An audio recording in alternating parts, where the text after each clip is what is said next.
आता मकर संक्रांतीसाठी आपण तिळाचे अगदी छान मऊसूत असे लाडू बनवणार आहोत। त्याच्यासाठी मी एक छोटी वाटी हे तीळ घेतले आहेत। आता ते भाजून घेऊ। पॅन गरम करायला ठेवला आहे, तीळ घातलेले आहे। आता हे आपण मंद विस्तवावरती 5 मिनिटं असे भाजून घेऊया।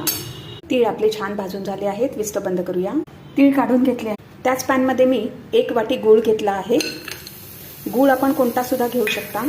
थोडंसं अगदी 2 चमचे आपण पाणी घालायचं आहे, जास्त घालायचं नाहीये।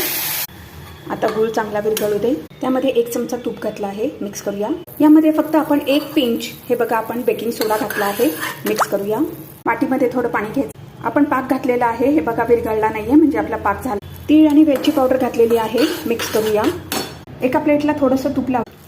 सगळं मिक्स करून झालं आहे, मिश्रण घट्ट झालं आहे, विस्त बंद करूया। तूप लावलेल्या प्लेटमध्ये मी हे थोडंसं मिश्रण काढून घेतलं आहे। आता ह्याचे लाडू वळूया। हे बघा किती सुंदर झालेत। वाव, हे बघा